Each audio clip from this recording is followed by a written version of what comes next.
Assalamualaikum warahmatullahi wabarakatuh. Selamat siang.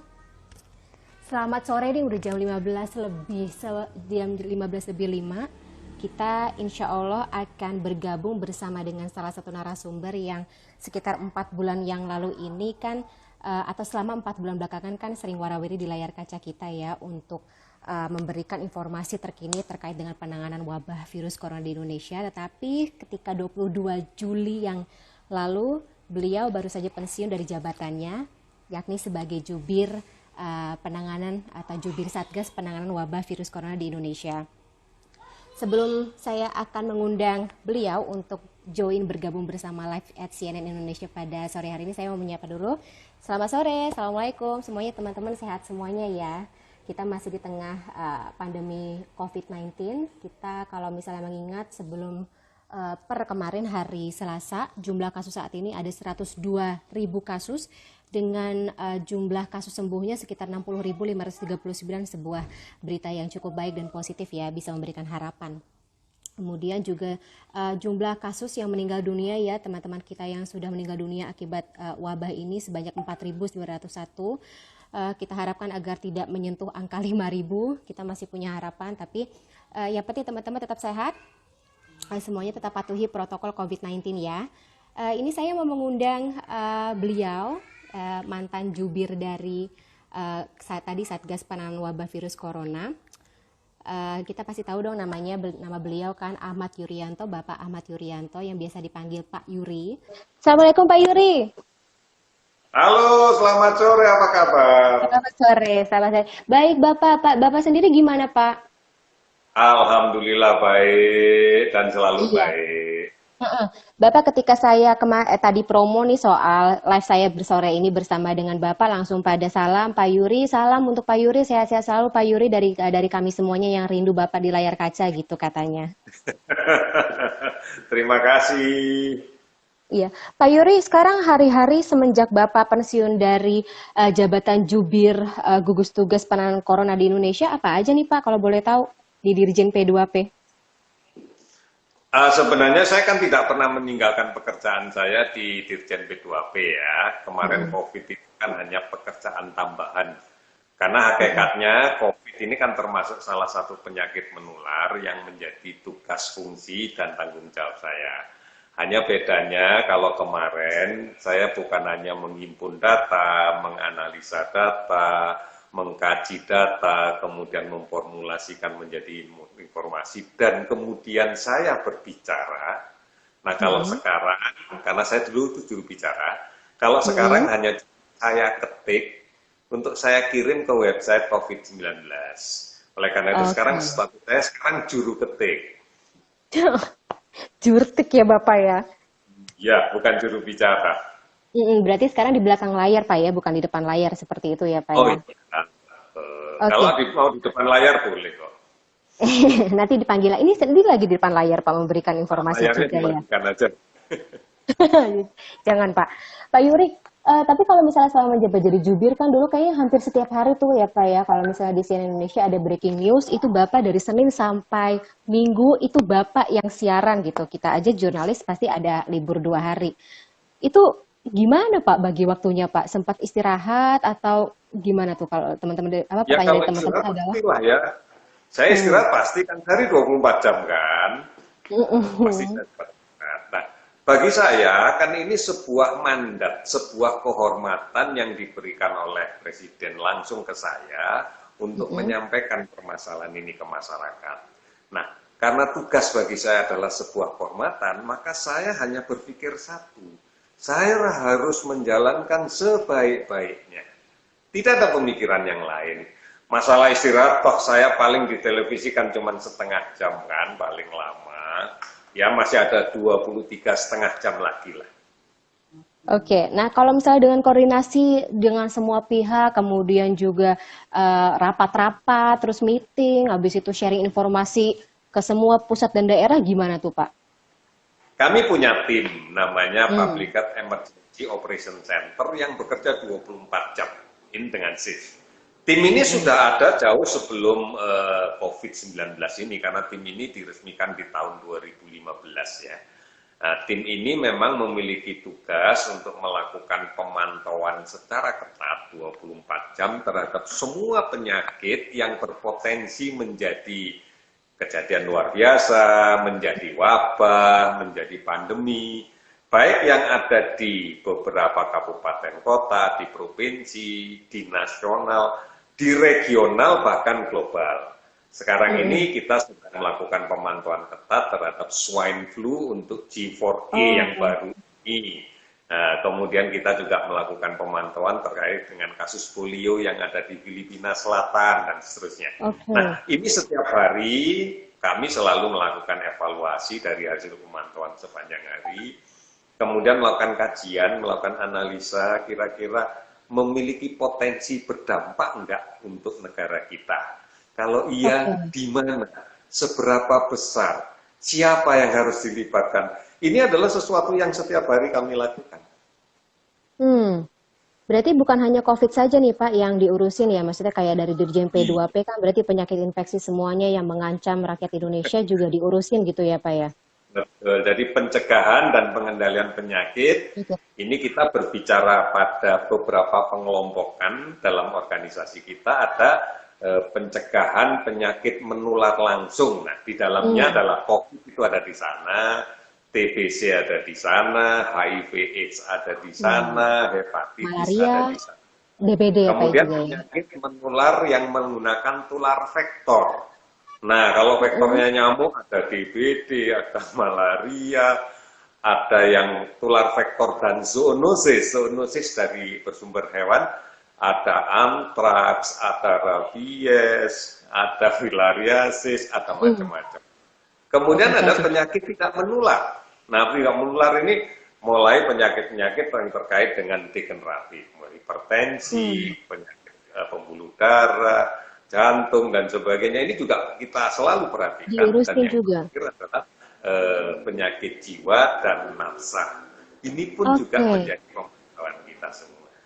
Siap Bapak. Nah, dengan maksudnya kan mengurusi penyakit setiap hari, tapi juga teman-teman dari P2P kan juga harus menjaga diri dong Pak dari sakit Pak. Dengan beban kerja seperti ini, beban pikiran gitu selama ini yang terjadi Pak dari katakanlah awal tahun 2020 ya, sejak corona ini melanda Indonesia.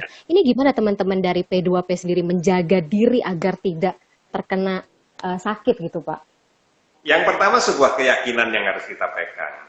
Kami berprinsip sehat itu wajib. Sehat itu wajib. Sakit itu pilihan. Kalau nggak mau milih sakit, ya jalankan yang baik. Hal-hal yang menimbulkan, yang memberikan ruang bagi kita untuk tidak tertular. Sekarang kalau mau milih sakit COVID, gampang. Tidak usah dipatuhi aja protokol kesehatan, dijamin dari sakit. Itu pilihan. Sehat itu wajib, karena kalau kita tidak sehat, kita tidak bisa menjalankan kewajiban kita, baik terhadap organisasi, apalagi terhadap keluarga, kan, mencari nafkah, mendidik anak, dan sebagainya.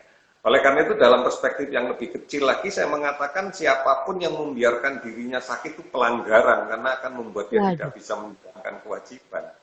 Jadi seharusnya membiarkan dirinya sakit harus dihukum, bukan dikasihani.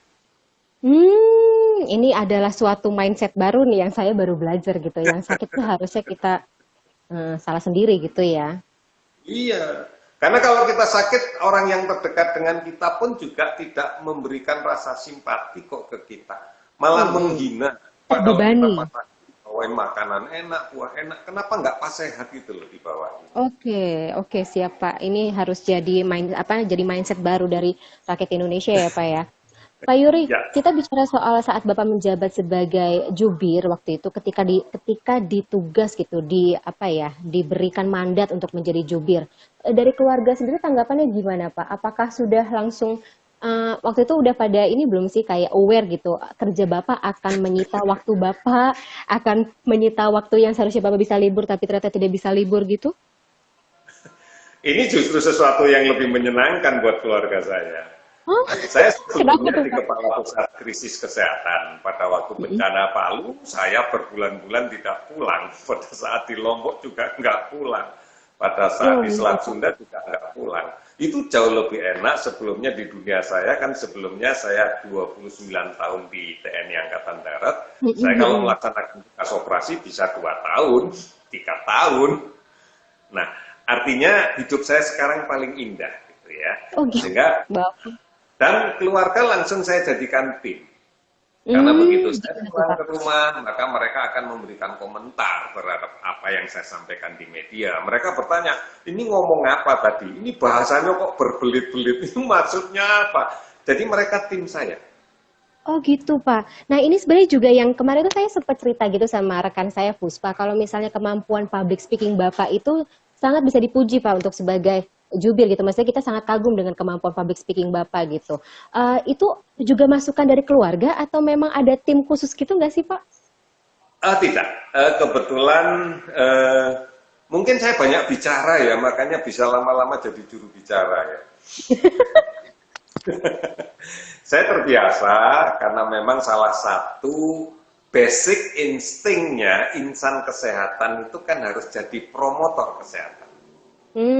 Apapun ilmunya, orang kesehatan, insan kesehatan, itu basic instingnya adalah jadi promotor kesehatan. To promote, mempromosikan kesehatan ke orang lain. Artinya harus ada transfer knowledge, transfer perilaku, dan sebagainya. Ini ya kebetulan saya menjadi orang kesehatan kan dari tahun 96 lah ya sampai sekarang. Dari tahun 86 sampai sekarang kan masih baru. Oke, dengan promosi itu kan berarti Bapak juga mencontohkan gaya hidup sehat, kemudian juga kalau misalnya bicara mengenai protokol kesehatan COVID-19, berarti kan Bapak mematuhi protokol kesehatan COVID-19 itu setiap harinya, Pak. Tapi kalau misalnya boleh penasaran nih Bapak, awal-awal ketika melaksanakan protokol COVID-19, yang Bapak paling rada sulit untuk terbiasa, kebiasaan yang mana, Pak? Menggunakan masker itu kan sebenarnya bukan karena COVID ya. Salah satu prosedur standar bagi petugas kesehatan manakala berinteraksi dengan pasien, maka dia harus melindungi diri. Berarti menggunakan masker termasuk pelajaran dasar. Kemudian masih banyak tapi Pak yang belum menggunakan masker nih Pak. Mencuci tangan juga termasuk hal yang mendasar. Nah, mungkin yang agak aneh menjaga jarak. Oh iya. Tidak bersalaman itu menjadi agak aneh. Kemudian nggak bisa kalau kita ketemu orang yang kita hormati cium tangan, karena ini kan budaya yang dibiasakan di rumah saya ya. Betul. Untuk ketemu orang yang kita hormati, saudara yang kita hormati cium tangan. Yang ini yang kemudian kadang-kadang oh iya kita nggak boleh sekarang kan gitu. Dan yang pasti semuanya diganti dengan menggunakan daring kan sekarang. Semuanya serba daring ya Pak ya, termasuk dengan kalau misalnya kayak Bapak mungkin meeting pakai daring, terus kemudian juga di rumah juga mungkin anak-anak menggunakan kegiatannya dengan daring seperti itu Pak, ada yang ngeluh nggak Pak? Yang pasti pada saat Idul Fitri kemarin, saya kan juga masih tetap harus siaran. Keluarga saya, keluarga istri saya ya 2 laptop dihadapkan bersama-sama terus kita di tengah-tengahnya, itu aja selesai. Jadi 2 laptop diadu, suruh hadap-hadapan begini, nah kita sambil muncul di tengah-tengahnya, kita ketemu 2 keluarga dalam waktu yang bersamaan. Ini yang kita lakukan. Bapak, kita lanjutkan lagi ya Pak ya, tadi pertanyaannya soal apa yang daring-daring gitu. Kalau dari keluarga Pak Yuri sendiri, orang-orang sekitar, mungkin tetangga gitu, ada yang ini nggak sih Pak komentar soal mengenai kesulitan berinteraksi secara daring saat ini gara-gara pandemi corona? Sekarang di sekitar saya kan kebanyakan anak muda yang menjadi pemimpin komunikasi di rumah. Jadi yang tua-tua tinggal manut saja, jadi tidak ada kegagapan. Kita ngikut. Sekarang kan pelajaran daring ini mulai anak SD kan, untuk sekolah gitu. Jadi mereka lebih pintar dari kita. Oke. Mau nggak mau ya Pak ya. Bapak kita pindah lagi ya Pak ya, topiknya soal bagaimana penanganan corona saat ini semenjak Bapak pensiun ya Pak ya. Bapak, itu banyak pertanyaan dari warganet sih, dari kami juga sebagai yang menerima informasi. Alasannya kenapa sih Pak tidak ditayangkan lagi Bapak atau jubir yang saat ini menjabat tidak menyampaikan informasi tersebut di layar kaca gitu? Kita hanya bisa melihat dari websitenya. Ada perubahan di dalam strategi penanganan COVID ini kan, karena memang sudah eskalasinya mulai berubah. Ini kan bencana, di dalam bencana itu kita mengenal ada manajemen bencana. Pada waktu pertama kali kasus ini kita dengar di Cina dan kemudian WHO menyatakan bahwa semua dunia, semua negara di dunia harus memberikan atensi public on emergency on international concern, maka kita semuanya sudah sepakat bahwa ini masuk dalam siaga darurat. Waktu itu yang kita lakukan adalah semua pintu masuk negara melalui kesehatan karantina ini kita perkuat. Kita mencegah jangan sampai ada yang masuk gitu kan. Tetapi begitu kemudian kita mendapatkan kasus yang pertama, kedua, ketiga, dan seterusnya, maka kita masuk di dalam tahapan untuk merespon darurat, artinya tanggap darurat. Nah, itu upaya tanggap darurat ini sudah mulai tertata secara struktur. Ada gugus tugas di pusat, di daerah, dan seterusnya, provinsi, kabupaten, kota, atas sistem jejaring laboratorium jalan, ada jejaring rumah sakit layanan, dan rujukan yang sudah mulai bagus. Mulai kita berbicara tentang bagaimana mengatasi dampak. Kita tahu dampak terbesar ini adalah dampak ekonomi. Sehingga kemudian, keluarlah Kepres nomor 82, kita tidak hanya fokus pada penanganan COVID, tapi juga harus mulai fokus pada pemulihan ekonomi dan rekonstruksi ekonomi nasional. Oleh karena itu dibentuk 2 satgas, yang semuanya saling terpengaruh. Bagaimana memulihkan ekonomi tergantung dari bagaimana mengendalikan COVID-nya, dan seterusnya seperti itu. Oleh karena itu strategi yang berubah inilah yang kemudian diikuti dengan penataan organisasinya.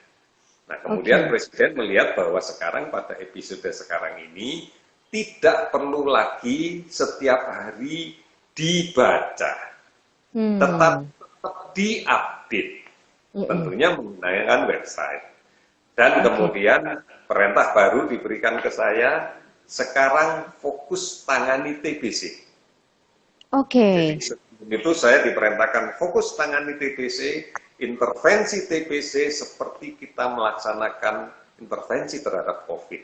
Yang tersistematis, yang terintegratif, dan kemudian terkolaboratif semua sektor. Ini jadi PR baru saya sekarang.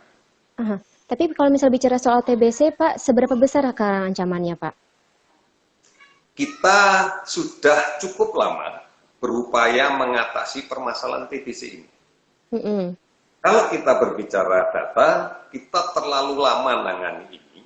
Kemudian jumlah kasus yang meninggal pun jauh lebih banyak dibanding dengan COVID. Kemudian sebarannya juga lebih masif, meskipun ini yang menjadi permasalahan. Kepanikannya tidak ada yang membuat awareness kita menjadi kurang. Ini yang jadi Padahal problem. sebenarnya orang-orang harus juga aware tentang TBC ini, bahaya TBC ya Pak ya? Kita masih harus mengejar kurang lebih 300.000 lebih missing case. Artinya kasus yang kita yakini mengidap TBC tetapi belum ketemu, artinya belum ditreatment, maknanya jadi sumber penularan di tengah masyarakat. Ini yang harus kita cari. Dan ini tidak mudah. Karena seringkali dengan kalau COVID, begitu orang panas, tinggi, batuk, nyesek dalam waktu yang singkat, orang langsung aware. Kalau ini kan, ya batuk-batuk lama Pak, baru 2 bulan lah loh.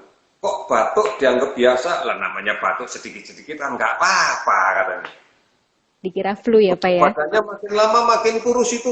Iya, sulit cari makan. Padahal sebenarnya itu proses dari sebuah TBC. Oke Pak, ini sering peringatan kalau malam, ya maklum lah Pak. Kalau malam peringatan, ya peringatan Pak, di rumah nggak ada AC. Itu dianggap sebagai sesuatu yang biasa. Nah inilah tantangan besar kita yang harus kita tangani sekarang. Oke, berarti kami awak media, teman-teman jurnalis juga harus ikut bantu, lebih aware lagi dalam menyampaikan informasi terkait dengan bahaya TBC ini yang juga berbarengan dengan bahaya pandemi ya Pak ya, pandemi corona ya Pak ya. Nah, Iya, kami berharap bahwa teman-teman media inilah yang memiliki senjata paling efektif ya untuk menyampaikan ke masyarakat, mengedukasi masyarakat. siapa siapa. Tapi bicara soal tugas jubir juga nih Pak tentang informasi yang disampaikan yang tadinya ada di layar kaca, terus sekarang hanya bisa kita di web apa? Coba bisa kita lihat di website nih Pak. Beberapa warganet juga menyayangkan, ya kita nggak bisa ngelihat koleksi batik dari Pak Yuri, nggak bisa ngeliat koleksi masker. Yang kemarin juga sempat bikin saya penasaran, Pak Yuri nih, semacam ada ini nggak sih Pak sponsor batik?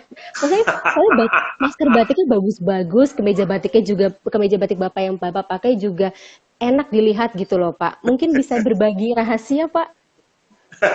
Ya, saya suatu saat buka lemari ini kaget loh, kok pakaian batik banyak gitu. Saya mulai berpikir ini batik dari mana gitu ya. Mulai saya lihat satu-satu, oh iya ini waktu peringatan Hari Kesehatan Nasional tahun 2017. Loh ini tahun 2018. Loh ini kan batik pada waktu saya among tamu dan seterusnya banyak. Tapi di samping itu karena saya juga dari dulu juga suka batik ya. Kenapa saya suka Oh. batik? Sesuatu yang simple. Saya bisa nyari batik di mana saja dengan harga yang murah, dan kalau saya menggunakan batik orang tidak akan bertanya brandednya. Hmm. Kemudian kalau dia lihat batik, setelah saya seling beberapa kali saya pakai lagi, pasti orang nggak akan nyangka bahwa itu pernah saya pakai. Karena kan nggak mungkin apal dengan motif batiknya gitu ya. Mm-mm. Inilah Yang yang kita yang kemudian lihat warnanya saya gitu sih Pak. sampaikan, dan Mm-mm. kebetulan pada waktu itu istana mengatakan udahlah pakai batik saja, ya sudah batikan saja gitu. Hmm. Nah kalau terkait masker, pada saat saya harus mengedukasi gunakan masker, tidak harus masker medis saat itu sedang langka dan mahal, saya katakan gunakan masker kain. Agar masyarakat yakin itu kain. Nah kebetulan di rumah istri hobi jahit ya. Kain percanya banyak dan semua baju dia jahit sendiri, ya daripada tidak dimanfaatkan dibikin masker saja. Jadi Nah dari dengan ibu saya Pak. pakai masker batik maka orang tahu oh itu kain. Jadi dari ibu dong sponsor utama masker batiknya Pak. Iya, saya kan hanya manekinnya istri saya saja, suruh pakai ini pakai gitu aja kan. Oke, nggak mau mungkin dipasarkan gitu Pak? Kalau kita nggak kita pasarkan ya kita bagi-bagi saja. Ya Allah Bapak. Semoga berkah ya Pak ya untuk ibu dengan Ya, kemampuannya yang membuat tentunya masker yang batik setiap hari bagus. lewat di depan rumah saya, tukang sayur, semuanya kalau nggak pakai masker nggak beli gitu misalnya. Ya saya nggak punya Hmm. nih tak kasih. Gitu. Saat Sekaligus pakai. Kan promosi tidak protokol semua. kesehatan. Betul. Oke, Pak Yuri, saya juga jadi penasaran nih Pak. Tadi bicara mengenai koleksi apa masker, koleksi baju, apalagi sih Pak saat Bapak menjadi jubir, hal-hal yang momen-momen yang Bapak masih terpatri di pikiran sampai dengan saat ini pernah nggak? Misalnya kayak ketemu dengan pasien COVID-19 yang curhat dengan Bapak, kemudian ceritanya itu sampai sekarang bikin Bapak teringat-ingat gitu Pak. Saya selalu go shopping terhadap apa yang saya sampaikan. Saya tanya ke orang, saya tanya Anda pernah nonton TV nggak tentang ini? Saya ingin juga mengontrol diri saya kan. Karena ternyata benar, setiap hari saya hampir mencari kesempatan waktu untuk bisa berinteraksi langsung melalui RRI daerah. Dengan Tahuna, dengan Toli-Toli, dengan Atambua, dan saya selalu minta slot untuk bisa berbicara langsung dengan pendengar. Mm-mm. Yang saya ukur adalah apakah message yang saya sampaikan di Jakarta adalah message yang dia butuhkan. Ternyata sebagian mengatakan tidak, karena problemnya beda. Seperti Oh, di daerah mengatakan, Pak, di tempat kami COVID sudah nggak ada. Saya tanya, dasarnya apa? Karena di tempat kami sudah tidak ada pengumuman lagi tiap hari. Dan pos yang dibuat pemerintah sudah ditutup, jadi kami sudah tidak ada COVID. oke. Ada juga yang mengatakan, kan PSBB sudah dicabut, Pak, jadi sudah tidak ada COVID. Padahal Hmm. kasusnya masih banyak. Gitu. Nah, Mm-mm. hal seperti inilah meskipun kita memiliki kemampuan siaran nasional, tetapi message yang dibutuhkan belum tentu message mereka. Dan kita kan harus tahu betul bahwa disparitas pemahaman masyarakat yang mendengarkan, yang melihat, menonton ini kan tidak sama. Betul, Pak. Sehingga kita harus berusaha untuk bagaimana menciptakan atau mengurangi gap yang sekecil mungkin dengan mereka kalau kita menginginkan mereka memiliki peran serta aktif. Tidak bisa kemudian kita ya katakan tidak mungkin seorang dosen bisa mengajar dengan baik di anak murid TK, itu pasti nggak ngerti, muridnya bingung malah gitu ya. Beda nanti, Pak. Inilah yang kemudian harus dijaga. Saya menikmati ini. Sangat menikmati ya Pak ya, dengan segala apapun yang saat ini lagi muncul Pak. Apalagi terkait dengan tadi Bapak mengatakan disparitas informasi ditemukan oleh masyarakat, yang didapat oleh masyarakat. Termasuk tentunya hoax-hoax yang berkaitan dengan pandemi COVID-19 Pak. Pernah ada yang apa ya Pak ya, mengajak debat tanda kutip Pak Yuri gitu ketika ketemu secara langsung atau ketemu lewat radio tersebut gitu. Pak Yuri, kalau yang saya terima di lapangan begini Pak informasinya A, B, C, D gitu. Terus tanggapan Pak Yuri gimana? Semua orang akan memiliki pendapat terhadap apa yang dia lihat dengan persepsi dia. Saya tidak akan pernah mempermasalahkan bahwa pendapat dia beda dengan saya, yang melihatnya juga nggak sama. Yang bisa kita gali adalah mengapa kok Anda berpendapat begitu. Karena saya juga punya hak untuk menyampaikan pendapat saya begini, itu dasarnya ini loh. Nah, seringkali dengan kemudian saling membuka, oh iya, jadi kalau ada orang melihat misalnya kaleng, kalau dilihat dari atas ya kelihatannya cuma bulat saja, kalau dilihat dari samping kelihatan kotak saja. Tetapi kan kemudian ini bukan perbedaan pendapat, ini hanya beda cara memandangnya untuk sebuah benda yang sama. Sehingga kesimpulannya, oh kalau kaleng dilihat dari atas bulat, kalau dilihat dari samping kotak, hanya begitu saja akhirnya ketemunya. Oke, kalau misalnya itu tadi masyarakat ya Pak ya, kalau komunikasi dengan misalnya kayak pemilik otonomi daerah, pemilik kebijakan daerah, itu seperti itu pernah ada apa ya, semacam komunikasi yang salah, bukan salah sih, berbeda mindset kayak tadi Pak, berbeda cara pandang gitu Pak? Oh iya pasti kan dengan siapapun kan. Orang menyampaikan suatu pendapat itu bisa saja merupakan persepsi pribadi dia atau persepsi kelompok yang dia interpretasikan sendiri gitu kan. Beda pendapat nggak apa-apa. Kalau semuanya sama malah nggak rame nanti, biarin saja. Seperti sepak bola, kalau 11 orang itu isinya kiper semua ya pasti nggak rame lah, nggak rame. Ya, harus ada kipernya, backnya, strikernya, wingback kan begitu pasti. Supaya lebih. Pak Yuri ini positif sekali, mungkin ini salah satu caranya Bapak apa ya? Kan kalau misalnya orang-orang bilang kalau dulu ketika Bapak sempat dapat julukan yang rada serem tuh ya, pembawa kabar kematian gitu kan, kesannya kayak grim banget tuh Pak, sedih banget. Terus tapi Bapak nih tampaknya tidak kehilangan apa ya, vibe positif, kemudian juga tidak berhenti mempromosikan soal gerakan protokol kesehatan COVID-19. Apakah memang itu yang ditanamkan dari dulu atau bagaimana sih Pak? Maksudnya belajar agar tetap positif seperti ini? Saya kan tidak boleh menyalahkan orang lain yang mengatakan saya pembawa berita kematian kan. Karena kan saya menyadari betul waktu yang disiapkan untuk 15 menit. Saya milih 10 menit untuk mengedukasi. 5 menit terakhir untuk mengupdate. Nah kalau kemudian teman-teman media memiliki keterbatasan waktu, pasti yang dipilih kan update-nya saja. Karena slot pendek. Sehingga dari waktu ke waktu yang dimunculkan hanya update. Apakah kemudian salah untuk orang yang tidak pernah melihat 10 menit di depan, yang setiap harinya dilihat di 5 menit terakhir, kemudian mengatakan bahwa saya membawa berita kematian? Ya tidak salah. Itu kalau justru 5 menit terakhir dia mengerti apa yang saya sampaikan di 10 menit yang tidak pernah dia tonton, saya malah jadi heran loh, kok sakti orang ini? Ya nggak apa-apa kalau mengatakan seperti itu. Yang penting maksudnya baik begitu ya Pak ya.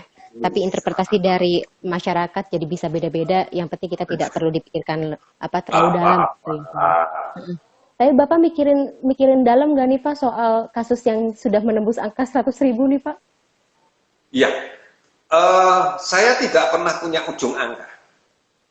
Bagi saya yang saya lihat adalah tren. Kita berbicara angka 100.000 berarti kita hanya membaca 1/3 bagian dari data. Karena data itu yang paling kiri akumulasi sampai saat ini. Berarti dari kasus nomor 1 sekarang sampai dengan kasus 100.000 jumlahnya kalau di absen. Tetapi begitu kita lihat di tengah, yang sudah sembuh, berarti kan gak sakit ini orangnya.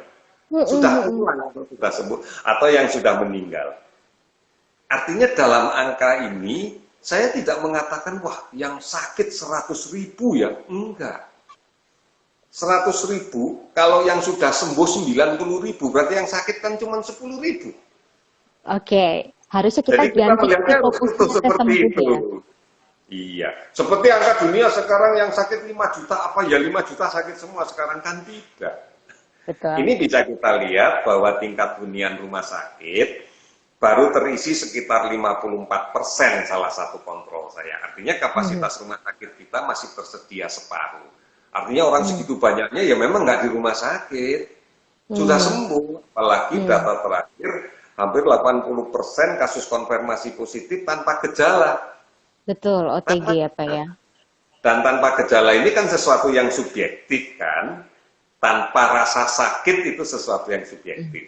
Seperti misalnya di kampung saya namanya sakit kalau sudah nggak bisa bangun, nggak bisa nyangkul, sakit. Tapi anak sekarang mungkin jerawatan satu sudah bingung nyari spesialis kulit kan. Sudah merasa dirinya sakit kalau perlu sudah nggak mau masuk sekolah karena jerawatnya di ujung hidung gitu. Ini Siapa.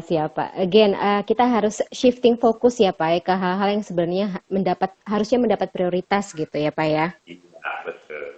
Oke, Bapak mungkin ada himbauan Pak ini sebenarnya untuk warga Indonesia gitu, rakyat, warganet yang sebenarnya ini kan kabar-kabar terkait dengan COVID-19 ini kan bukan simpang siur sih, maksudnya kayak sudah ada keterangan resmi, sudah ada keterangan ahli, tapi tetap saja yang namanya kabar, informasi kan yang di akar rumput kan beda-beda nih Pak ya. Mungkin ada himbauan Pak untuk teman-teman semuanya yang menonton saat ini, yang kangen sama Bapak muncul lagi di layar kaca Pak. Ada nggak Pak nanti kesempatan buat Bapak muncul lagi di layar kaca Pak? Satu, protokol kesehatan semua sudah tahu kan, tinggal jalan. Saya lebih suka mengatakan kabar tentang COVID ini nggak simpang siur. Justru yang saya lebih yakini nyimpang nyiur gitu loh.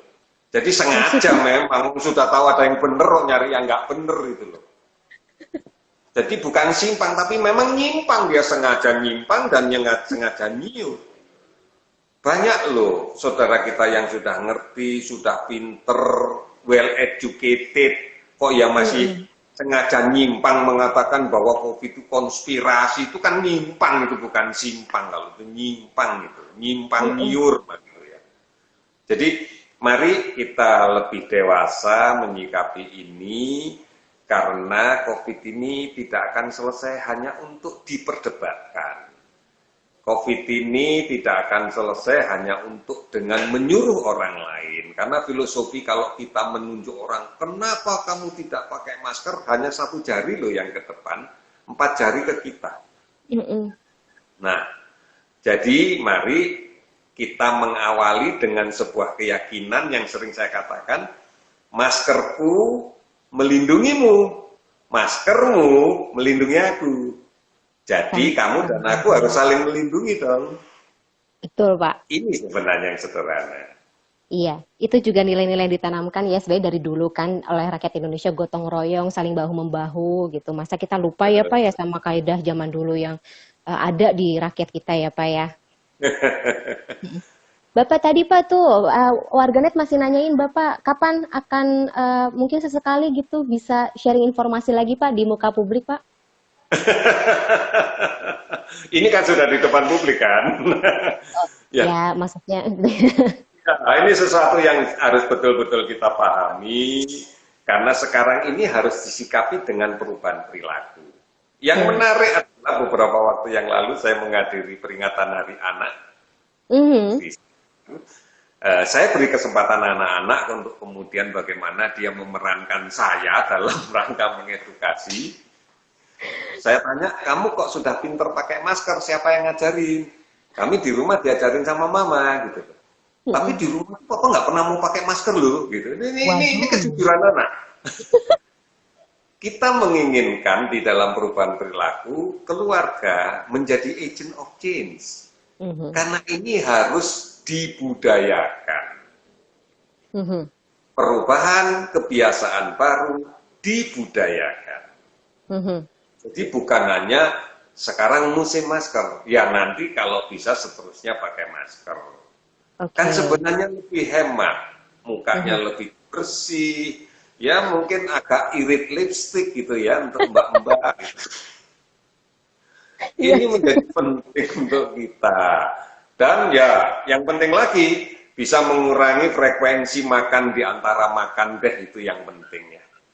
Oke, iya bener juga sih Pak ya, mengurangi nyemil-nyemil ini kayaknya kalau kita cewek-cewek. Oke, Iya itu. Pak Yuri. Nah, Pak Yuri terakhir Pak, mungkin Bapak kalau misalnya ditanyain doa yang Bapak panjatkan sih ya, Bapak yang lagi doain untuk Indonesia saat ini apa sih Pak? Apalagi kita kan mau menjelang Idul Adha nih Pak, mungkin Ya, siapa tahu kalau doanya. saya sih sederhana, kita menjadi masyarakat yang lebih baik. Siap. Lebih baik bukan hanya untuk diri sendiri, tapi juga untuk orang lain. Oke, Karena semoga doanya dijabah. ya dunia ini hanya isinya orang baik aja kok. Amin, amin Bapak ya. Yang nggak baik-baik minggir deh. Tuh denger itu kata Pak Yuri tuh. Yang nggak baik jadi baik. Baik, terima kasih banyak Pak Yuri. Ini sebenarnya dialog yang ingin saya panjangkan, tapi karena durasinya sangat terbatas dan live Instagram kan cuma bisa paling lama 1 jam ya Pak ya, 60 menit ya Pak ya. Jadi kita terpaksa harus Terima menyudahi kasih dulu banyak. pembicaraan kita. Siap Bapak ya. Pak Yuri, kalau misalnya besok teman-teman media, mungkin juga teman-teman warganet, rakyat semuanya ingin menghubungi Bapak, jangan kaget ya Pak ya. Pak Yuri masih Oh, tetap dengan dicariin senang loh Pak. hati, dengan senang hati. Oke, terima kasih Pak Yuri dan juga teman-teman Baik, semuanya terima kasih di semua, Dirjen tetap di sehat ya. ya P2P Kemenkes. Sehat-sehat ya Bapak ya. Baik, tempat sehat semua. Ya. Sampai ketemu lagi. Assalamualaikum Pak Yuri. Baik, waalaikumsalam. Ya, baik tadi adalah bukan pemaparan ya. Cerita dari sang mantan jubir gugus tugas penanganan COVID-19 di Indonesia yang saat ini juga kembali atau hanya saat ini jadi Dirjen P2P Kemenkes Republik Indonesia. Tapi tadi Pak Yuri juga cerita bahwa yang Pak Yuri pikirkan atau Dirjen P2P pikirkan ini bukan hanya COVID-19 tapi juga penyakit-penyakit yang berbahaya lainnya. Jadi teman-teman semuanya sehat-sehat. Kalau yang terkait dengan pandemi COVID-19 tetap praktekkan protokol kesehatan COVID-19 di rumah dan juga terutama untuk yang keluar rumah. Jangan jangan lupa untuk cuci tangan kemana-mana, terus kemudian juga pakai masker kemana-mana. Nggak ada yang salah kok dengan pakai masker kemana-mana itu. Orang artis-artis atau K-pop idol aja pada pakai masker kemana-mana, asik. Sama jaga jarak ya, physical distancing, kita tahan dulu untuk saling menyentuh satu sama lain, karena dengan begitu kita justru akan menyelamatkan, mengamankan orang-orang terkasih kita. Akhir kata, saya Fani Maniar dari CNN Indonesia. Kita sudahi dulu live Instagram kita pada hari ini. Sehat-sehat ya semuanya, sekali lagi. Selamat sore.